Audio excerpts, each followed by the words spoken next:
আল্লাহ তোমাকে কবরের আযাব এবং জাহান্নামে অগ্নি থেকে মুক্ত রাখুক দাদা। আজ 4 দিন হলো ইলিয়াস ওরহান ইন্তেকাল করেছেন। সেই খরচের আয়োজন করা হয়েছে। এত মানুষজন দেখে কোনো অনুষ্ঠানের চেয়ে কম মনে হচ্ছে না। উৎসব বটে, মহুমের জন্য দোয়া করার উৎসব। ওরহান ভিলার বিশাল লন সাইড জুড়ে লোকজনের সমাগম। অসহায় দরিদ্র এতিম মিসকিন সকলকে নিজ হাতে পরিবেশন করছে রিয়াজ ওরহান, আশার আর্দ আসান। বাড়ির পেছনের দিকটায় মহিলা এবং বাচ্চাদের দায়িত্বে আছেন নাজনীন, পায়েল, রুহানি, তিজা, প্রণতা। প্রণতার বাবা মা আনসের পরিবারও উপস্থিত। ইমরুল শেখ এবং রেহনুমা শেখও হাতে নাতে কাজ করছেন। জাফর তাহরিক শত্রুতা ভুলে এগিয়ে এসেছেন এই মর্মাহত মুহূর্তে। আহাদের হাত থেকে খাবারের ঝুলি নিয়ে নেয় মানসিব।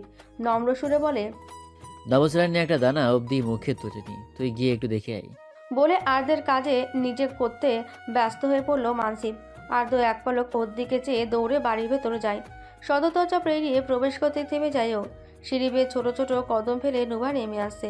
পরনে শুভ্র রঙা কুর্তি প্লাজো, মাথা ওড়নায় ঢাকা। আর্দকে দেখে নুভাও থমকে দাঁড়ায়।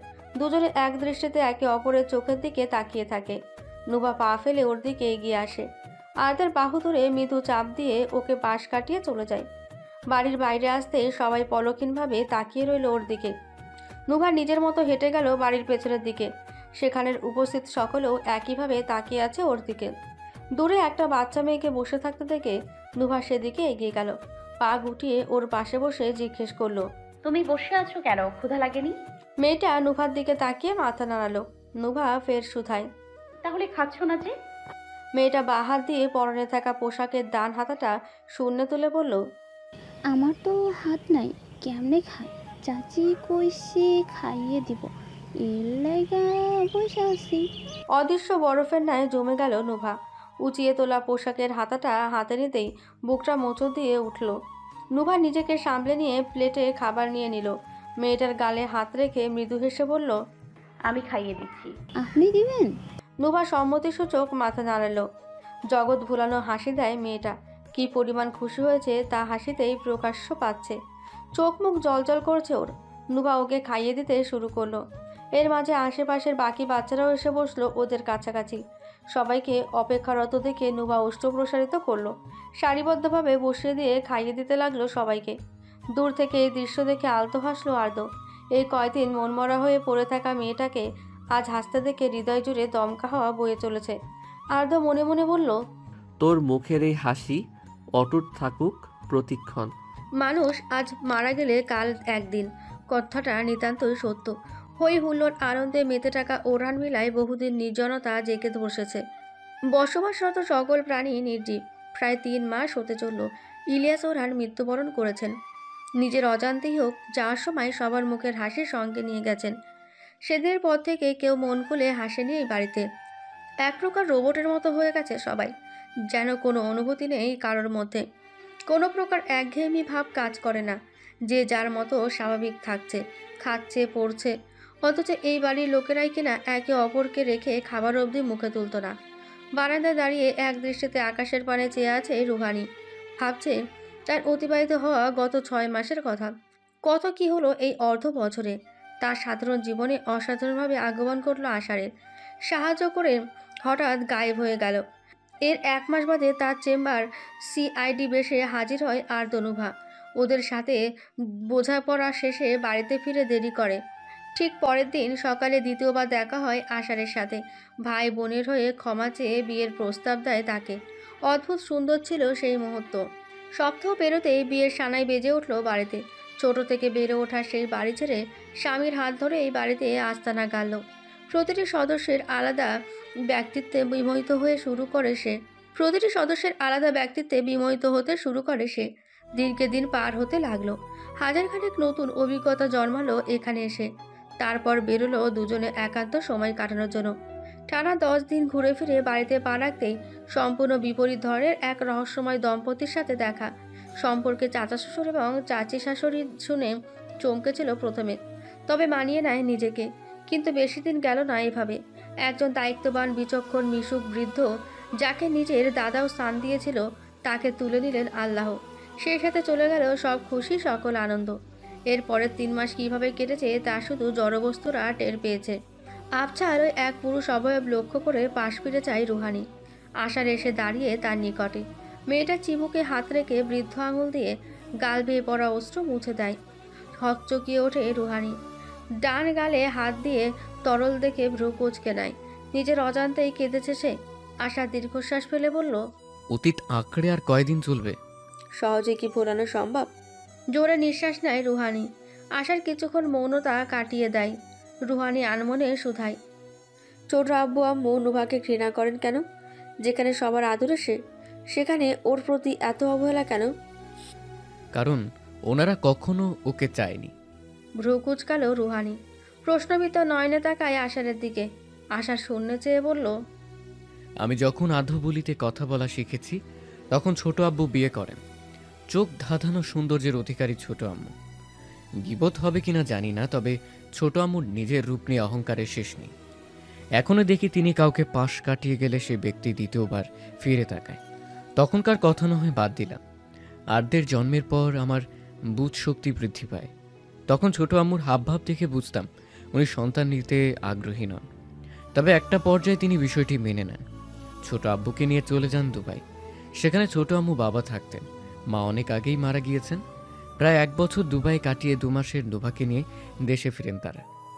দাদা দাদি নুভাকে দেখে যত খুশি হয়েছেন ঠিক ততটাই আনন্দে ছিলাম আমরা সবাই। নুভার নীলাভ চোখ, রক্তিম ঠোঁট, দুধে আলতা গায়ের রং, কুচকুচে কালো চুল, সব মিলিয়ে মানুষের বাচ্চা রূপে পুতুল উপহার দিয়েছে আল্লাহ। আমি তো নামই দিয়েছিলাম পুতুল বোন। ছোট নুভাকে নিয়ে আমাদের দিন যেতে কাটতে লাগলো। 3 বছর পর হঠাৎ ছোট আব্বু আম্মু লন্ডন চলে গেলেন। কেন গেল, কি কারণ, কিছুই বুঝিনি আমরা। তবে আসল সত্যটা বড় হওয়ার পরে জানলাম, যেটা দাদা দাদি আব্বু আম্মু সেদিন জেনেছিল যেদিন ছোট আব্বু আম্মু লন্ডন চলে গেল। কিঞ্চিত থামলো আশার। রুহানির মনে এসে ভর করলো হাজারখানেক উদ্ভট ভাবনা। আশার জোরে নিঃশ্বাস ছেড়ে বলল, নিজের শারীরিক গঠন ঠিক রাখার জন্যে ছোট আম্মু নুভাকে গর্ভে নেয়নি। টেস্ট টিউব বেবি প্রক্রিয়ায় নুভার জন্ম হয়েছিল এক বিদেশি নারীর গর্ভে। টাকার লোভে সেই নারী রাজি হয় এই কাজে। তবে ছোট আব্বু স্প্রাম আর ছোট আম্মুর এক ব্যবহার হয়েছিল। প্রমাণ সহই পুরো কাহিনী জানার পর দাদা ছোট আব্বু আম্মুকে ঘৃণার শীর্ষে তুলে রাখেন। আই হোপ এখন পুরো কাহিনী ক্লিয়ার। রুহানি হতবুদ্ধি হারিয়ে দাঁড়িয়ে আছে। তার বিশ্বাস করতে কষ্ট হচ্ছে এই তিক্ত সত্য। তাহলে এই কারণে নুভার সাথে এমন শত্রুতা প্রিয়ার? মায়েরাও বুঝি এমন হয়? মেয়েটার ভাবনার মাঝে আশার ধীর গলায় বলল, তোমাকে একটা কথা বলার আছে রুহানি। অনেকদিন থেকে বলবো বলবো করে বলা হয় না, অথচ আমার আরো আগে বলা উচিত ছিল। কি এমন কথা বলবে আশার? হাসফাস করতে লাগলো রুহানি। আশার আর চোখে ওর অস্থির ভাবটা খেয়াল করে কিঞ্চিত হেসে বলল, ছোট থেকে স্বপ্ন ছিল একদিন ডক্টর হব। সেই থেকে মনোযোগী ছিলাম পড়াশোনার দিকে। আমার বয়স যখন 7 তখন জন্ম নিল নুভা। বড় হওয়ার সাথে সাথে এতটুকু বুঝলাম, ছোট আব্বু বিজনেসের জন্য সব করতে রাজি। যেখানে ওনারা বিয়েই করেছে এই বিজনেসের জন্য, সেখানে নুভাকে বিসর্জন দিতে ভাববে বলে মনে হয়নি আমার। মেয়েটা এখানে যতটা যত্নে আছে সেখানে গেলে এর চেয়ে 3 গুণ বেশি যন্ত্রণায় বড় হবে। আরদের ভবঘুরে স্বভাব সেই ছোট থেকেই প্রকাশ পাচ্ছিল। আশা নুভা আমার কাছে সমান, দুজনে মাত্র 2.5 মাসের বড় ছোট। বিবেক বুদ্ধি খাটিয়ে সিদ্ধান্ত নিলাম আমি নুভার বদলে লন্ডন গিয়ে বিজনেস সামলাবো। কারণ আমি সবার বড় ছিলাম। বলা হয় না, তোমার পরিকল্পনার চেয়েও ঢের বেশি উত্তম পরিকল্পনা লিখেছেন সৃষ্টিকর্তা। আমার সাথেও তাই হলো। আশার তাকালো রুহানির দিকে। মেয়েটাও চেয়ে আছে তার পানে। মুচকি হেসে আশার ফের বলে, আবার এটা ভেবো না যে তুমি ডক্টর বলে তোমাকে বিয়ে করেছি। তোমাকে প্রথম দেখেও আমি বুঝতে পারি না।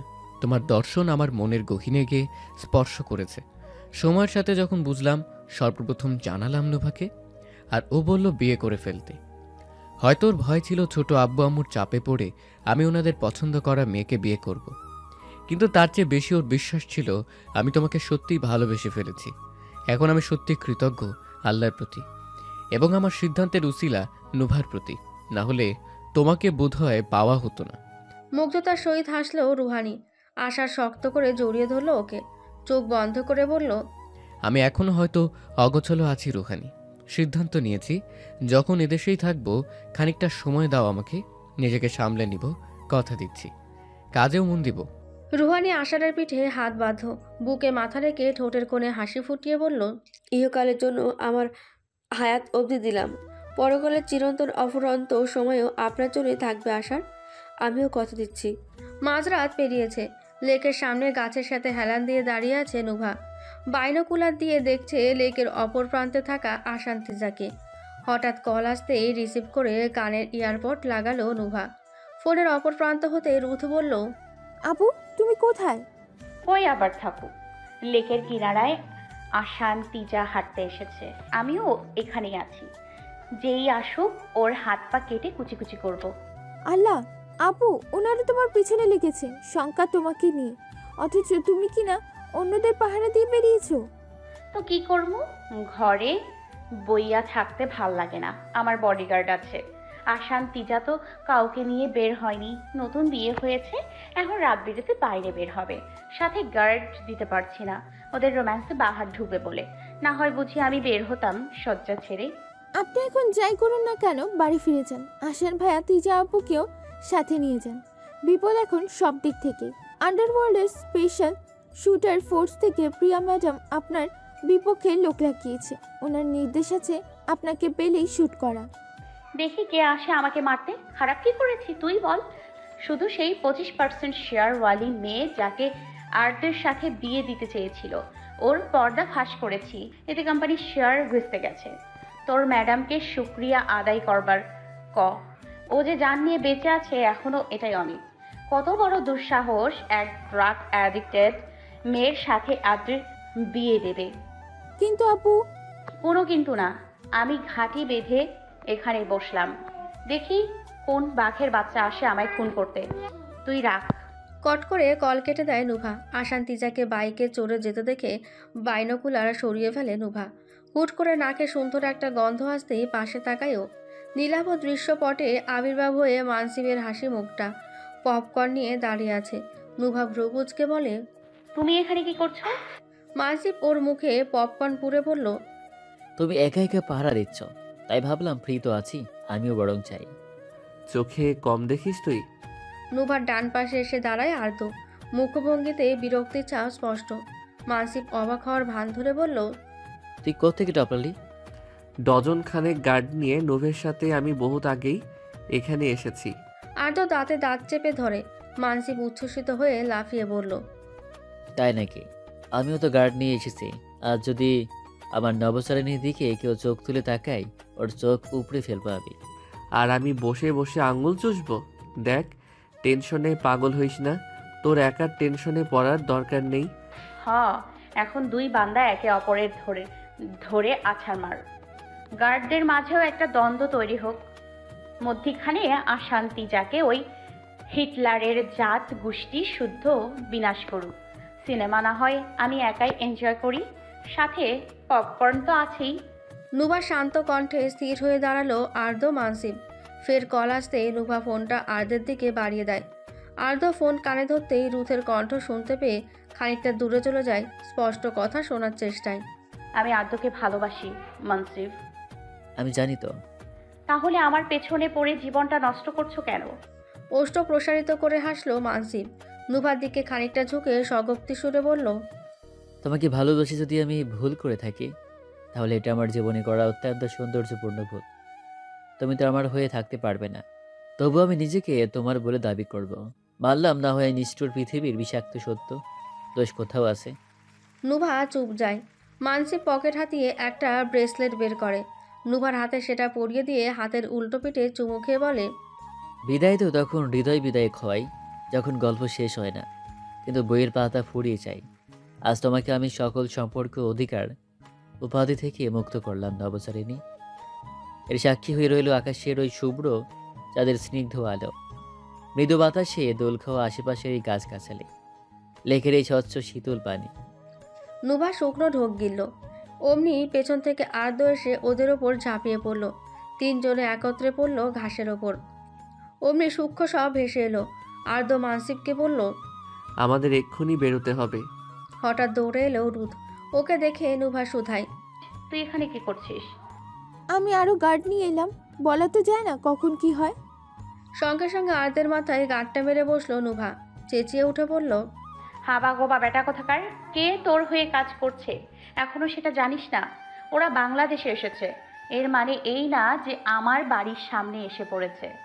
উঠে দাঁড়ালো নুভা। আর্দ্র মাথায় হাত দিয়ে রাগে হিসেসিয়ে তেড়ে এলো। বাজখাই কণ্ঠে বলল, আমি কি জানতাম রোদ গার্ড নিয়ে আসবে? কিন্তু আমি তো বলে। শাট Shut up! আপ। আর্দ্র নুভার ধমকে চুপসে গেল রুদ। মানসিব ওদের মাঝে এসে বলল, আরে তোরা থাম, দেখা যাবে ওরা সত্যি এখানে এসে পড়েছে। তার চেয়ে বরং নোভাকে তুই বায়ে নিয়ে যা আর্দ। ওরা এখন অবধি না আসতে পারলে আর আসতে পারবে না। বলে আর্দ্র বাইকের দিকে এগোলো। মানসিব চোকুচ গেল। নুভা দ্রুত পায়ে এগিয়ে আর্দের পথটা আটকে দৃঢ় কণ্ঠে বলল, কি করেছিস তুই? তেমন কিছু না, একটা ভুল ঠিকানায় পাঠিয়ে দিয়েছি, এতক্ষণে ফ্যাক্টরি ধ্বংস হয়ে গেছে। বাঁকা হাসলো আর্দ্র। রুদকে বলল, নোভাকে নিয়ে সাবধানে বাড়ি যা, ওর জানের ঝুঁকি আছে।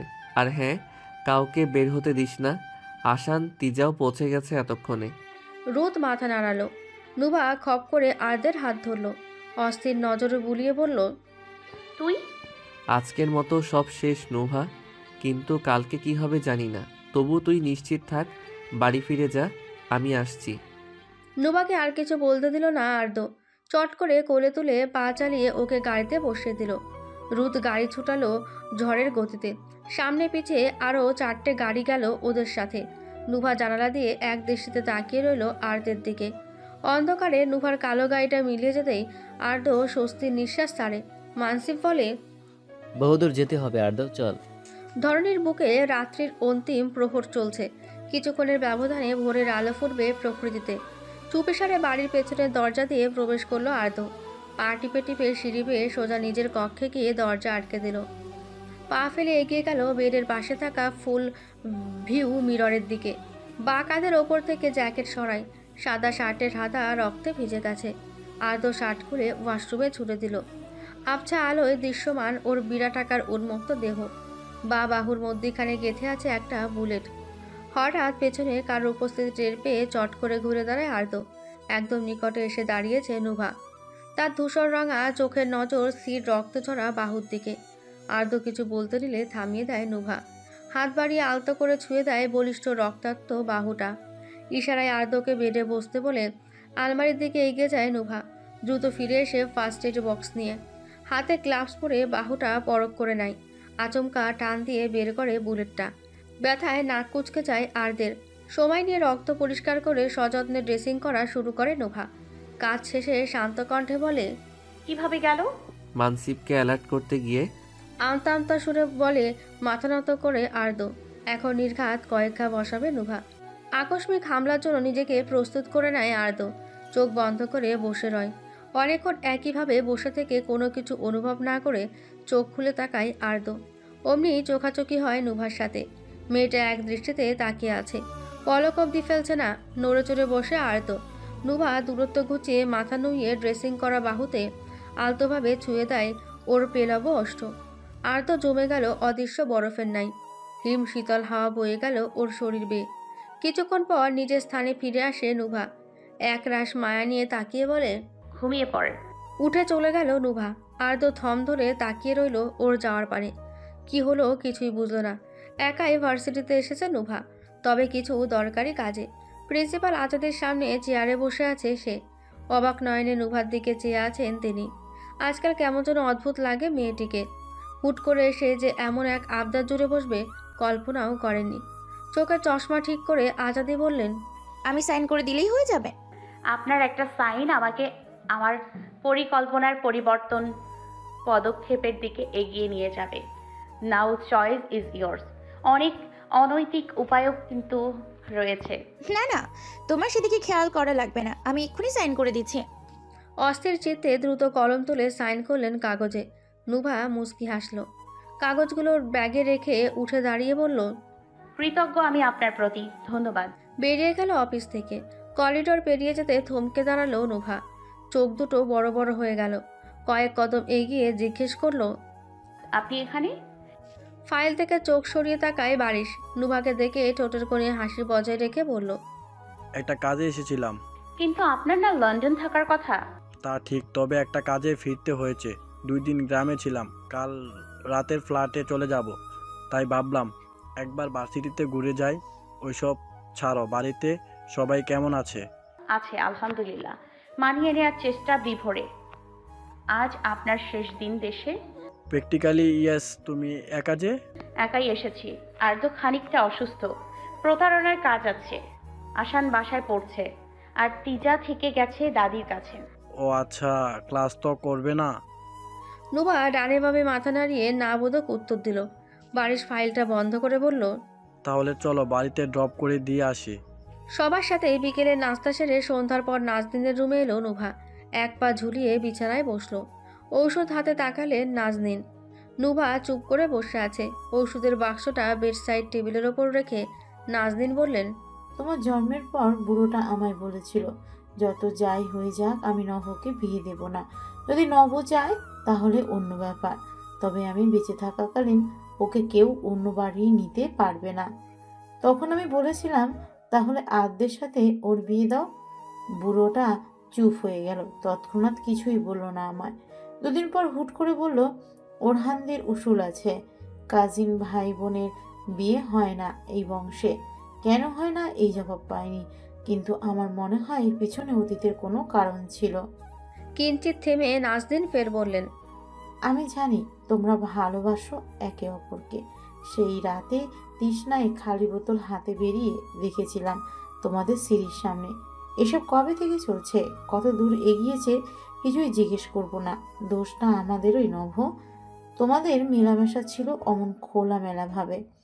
তাছাড়া ভালোবাসা তো আর জোর করে হয় না, হয়ে যায়। এটা পাপ না, তবে পূর্ণও না। রিয়াদ পিয়া তোমাদের পিছনে আছে, আড়াল করলেও আমি দেখেছি। আর্দ্র চোট পেয়েছে, সেটা যে মামুলি চোট না তাও বুঝেছি। তোমার জানের পিছনে এখন অনেক নভ। আমি তোমাকে বলেছি না মুভ অন করতে, তবে আমি বলবো সময় নাও। নুভা চুপচাপ শুনছিল এতক্ষণ। অতঃপর নাজনীনের হাত ধরে বলল, তোমাকে সেটাই বলতে এসেছি বুড়ি। আমি এমার্জেন্সি ফ্লাইটের টিকিট কেটেছি, ভিসা পাসপোর্ট রেডি। আল্লাহ চাইলে কাল রাতের ফ্লাইটে বাংলাদেশ ছাড়বো আমি। চমকে ওঠে নাজনীন। নুভা গালে হাত রেখে কাছে টেনে বিচলিত হয়ে বললেন, কিসব বলছো? কাল রাতে? বুড়ি, চোট আরদের বাহুতে নয়, বরং আমার হৃদয়ে এসে লেগেছে। আমি এখানে থাকা মানে তোমাদের সবার জানের ভয়, সেটা আমি হতে দিব না। চলে যাব সবার ভালোর জন্য। জানতে চেয়েও না কোথায় যাচ্ছি, জবাব দিতে পারবো না। নাজনীন ডুকরে কেঁদে উঠলেন। নুভা ওনাকে জড়িয়ে ধরে মোলায়েম গলায় বলল, কালকের দিনটা আমি সবার সাথে ভালোভাবে কাটাতে চাই। কেয়া পাতা কাল হো না হো। সকালে উঠে পায়ের রুহানি তিজার সাথে কাজে লেগেছে নুভা। ওকে এত সকালে উঠতে দেখে সবাই অবাক। নাস্তার টেবিলেও হা করে বোনের দিকে চেয়ে আছে আসান। রিয়াজের বেলাতেও ব্যতিক্রম ঘটেনি। মাঝামাঝি থাকা খালি চেয়ারটার দিকে তাকিয়ে স্মিত হাসল নুভা। আল্লাহ তাকে ভালোই রাখবেন। চোখ ঘুরিয়ে পাশে চাইতেই মুখের হাসি মিলিয়ে যায়। আর্দ্র সূর্য ওঠার পর বেরিয়ে গেছে। মানসিবকেও কল করে লাইনে পায়নি নুভা। অন্য কারোর জন্য তেমন খারাপ না লাগলেও আর্দ্রের জন্য বিষিয়ে গেল হৃদয়টা। যে ছেলেটাকে জ্বালিয়ে তার দিন শুরু হয়, তার নাকি দেখা অবধি পাবে না। সেখানে থাকবে কিভাবে? সবার খাবারে ঘুমের ডোজ দিয়েছিল নুভা, তাই রাতের খাবার শেষে বেঘরে ঘুমাচ্ছে সকলে। একে একে সবাইকে পর্যবেক্ষণ করে নিজ কক্ষে এসে দরজা আটকে রেখেছে নুভা। ফ্লোরে পা ছড়িয়ে সিলিংয়ের দিকে চেয়ে আছে। মন ভরে শেষবারের মতো দেখে নিল কক্ষটা। কত কি করে সাজিয়ে দিয়েছিল 3 ভাই, তবে বেশিরভাগ জিনিসই আর্তের পছন্দের। ঘড়িতে 9টা বাজতেই উঠে দাঁড়ায় নুভা। হোয়াটসঅ্যাপে মেসেজ সেন্ড করলো প্রণতাকে। কাউকে না জানালেও প্রণতাকে জানাতে মন চাইছে সব। কানে ইয়ারপড গুঁজে নিল নুভা। মিনিট করাতেই কল এলো। রিসিভ করতেই প্রণতা অস্থির কণ্ঠে ভেসে এলো অপর প্রান্ত হতে। নুভা, প্লিজ একবার ভেবে দেখ, এখনো বেশি দেরি হয়ে যায়নি। হঠাৎ এত বড় ডিসিশন নেওয়া ঠিক হবে না। প্লিজ দোস্ত, আবার ভাব। প্রণ, এখানে দ্বিতীয়বার ভাবার প্রশ্নই আসে না। আমি যা করছি সবার ভালোর জন্যই করছি। আমি চলে গেলে সব সমস্যার সমাধান হয়ে যাবে। আচ্ছা, তুই এত বেশি শিওর কিভাবে? I mean how? এমনও তো হতে পারে। আমি আর এই টপিকে কথা বলতে চাই না। আই নো দ্যাট সব ঠিক হয়ে যাবে, আর সাথে তোরা সবাই ভালো থাকবি। কিন্তু আমার ফ্লাইটের টাইম হয়ে গেছে।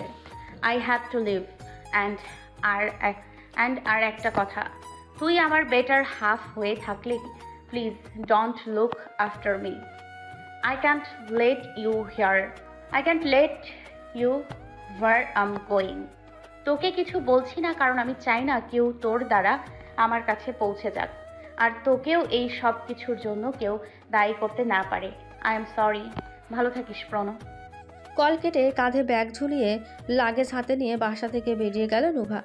রিয়াজ, পায়েল, আশার, রুহানি, আসান, তিজা সবার রুমের দরজায় একটা করে খাম চিপকে দিল। শেষ বার্তার সহিত এই চিঠিগুলো লেখা। নাজদিন বেরিয়ে এলেন কক্ষ ছেড়ে। নুভাকে শক্ত করে জড়িয়ে ধরে ভাঙা গলায় বললেন, তুমি খুশি থাকো নভ, তাতেই চলবে আমার। নুভা ওষ্ঠ ছুঁয়ে দিল বৃদ্ধা ললাটে, গালে হাত রেখে আলতো এসে ম্লান মুখে বলল, এই নভ রাজ্যে আর শশাঙ্কের দেখা মিলবে না। কাঁধের ব্যাগ লাগেজের ওপর রেখে ধীর পায়ে এগিয়ে গেল এই বাড়ির শেষ গন্তব্যে। আরদের রুমের দরজায় দু হাত রেখে কপাল ঠেকালো নুভা। হাসি মুখে বিড়বিড় করে বলল, তুই আমায় বুঝলি না, আফসোস। কিন্তু তোর ক্ষতি হোক এমন কিছু নুভা কখনো হতে দেবে না। মনে হয় না কখনো ওরা আমার পিছু ছাড়বে। প্রিয়া, উঠে পড়ে লাগবে এখন থেকে। আর যাই করিস আর তো আমার কথাটা রাখিস। ভালোবাসি আর্দ্র, ভীষণ ভালোবাসি তোকে।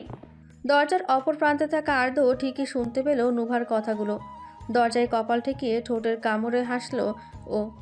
বেশ কিছুক্ষণ দুজনে সেভাবে দাঁড়িয়ে থেকে দ্রুত পায়ে ব্যাগ নিয়ে বেরিয়ে পড়ে নুভা। বাড়ির পেছনের দিকটায় গাড়ি নিয়ে দাঁড়িয়ে আছে রুথ, হাতে রিভলভার। নুভাকে দেখে ড্রাইভিং সিটে বসে ও। লাগেজ গাড়ির ডিকিতে তুলে রুথের পাশের সিটে বসল নুভা। রুথ গাড়ি স্টার্ট দিল এয়ারপোর্টের দিকে। কাঁচে জানালা দিয়ে বাইরে তাকিয়ে রইল নুভা। শেষ পূর্ণ দৃষ্টি মেলে তাকালো ওরহান ভিলায়। এদিকে বাড়ির সামনের গেট দিয়ে বাইক নিয়ে বেরিয়ে পড়ে আর্দ। তখনই কল করে মানসিব। রিসিভ করতেই মানসিব বলল, এখানে দেখছি বিরাট আয়োজন। রাস্কিলগুলো জানলো কিভাবে নুবাজ বেরোচ্ছে? আমি বাড়ি খুঁজে 26টা ক্যামেরা, 35টা ভয়েস রেকর্ডার পেয়েছি। ট্র্যাকার সংখ্যা অগণিত। হয়তো সেখান থেকেই। তার মানে নুবার সাথেও কোনোভাবে ট্র্যাকার লাগানো হয়েছে? না থাকার সম্ভাবনা বেশি। ছোট আব্বু আম্মু দেশে আসার পর প্রতিটা দিন আমি ওর রুমে চিরুনি তল্লাশি করেছি, ইভেন ওনারা চলে যাওয়ার পরও। আচ্ছা, সব বাদ দে। এখানে আমরা সবাই রেডি আছি, তুই চলে আই ফার্স্ট। আর একটা গুড নিউজ জানিয়ে দেই, রিয়াদ ওরহান আর নেই। নুবার হাতে শেষে প্রাণ গেছে। কিভাবে জানলি? সেসব পরে বলবো, আগে তুই আই। হঠাৎ গোলাগুলির শব্দ শুরু হলো ফোনের অপর প্রান্তে। আর্দ কল কেটে দিল। রাগে চোখ মুখ শক্ত হয়ে গেছে।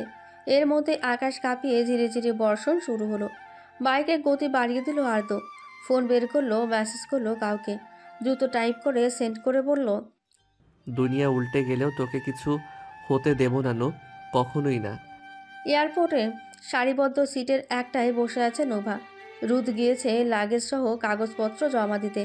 যাওয়ার সময় বলে গিয়েছে, আপনি বসেন, আমি আসছি। এখন অবধি আশা হলো না ওর। সাবধানে এখানে এসে পৌঁছানোর পর বৃষ্টি শুরু হয়েছে। তবে প্রকোপ বেশি না হয় সময় মতো ফ্লাইটে উঠবে ওরা। নুভা মাথা ঝুঁকিয়ে বসে আছে। ফোনের স্ক্রিনে ভেসে আছে আরদের হাসি মাখা মুখটা। ছবিতে তাকিয়ে থাকতেই ঘুরে চলে গেল মেয়েটা। ছুটে যেতে ইচ্ছে করছে আরদের কাছে। স্ক্রিনে নজর রেখে নুভা আনমনে আওড়াতে লাগলো। হুট করে সদ্ভিদ ফিরে পেয়ে ওষ্ঠ প্রসারিত করে নুভা। মনে মনে নিজেকে বাহবা দিয়ে বলল, বাহ, পাক্কা হাবুডুবু খাচ্ছিস, উড়ন চণ্ডী। মৃদু হেসে মাথা জাগালো। তখনই পাশ থেকে কেউ কফি বাড়িয়ে দিল। নুভা ঘাড় ফিরিয়ে তাকাতে চমকে উঠল খানিকটা। মাথা কাত করে ঠোঁট নাড়িয়ে শোধালো, আপনি? বৃষ্টি থেমে গেছে অনেকক্ষণ। মাঝ রাস্তায় পিঠে পিঠ ঠেকিয়ে বসে আছে আর্দ মানসিক। বৃষ্টির পানির মাছ পাশাপাশি তাজা রক্তে ভিজে একাকার দুজনে। আশেপাশে পড়ে আছে কয়েক ডজন খানেক নিহত যুবক। কালো পোশাক পরিত গার্ডরা ওদের নির্জীব দেহগুলো তুলে রাখছে ট্রাকে।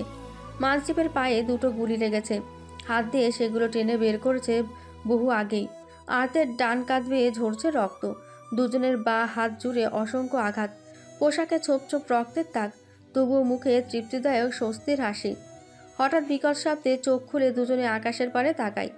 মাথার ওপর দিয়ে প্লেন যেতে দেখে শব্দ করে নিঃশ্বাস ছাড়ল আর্দ।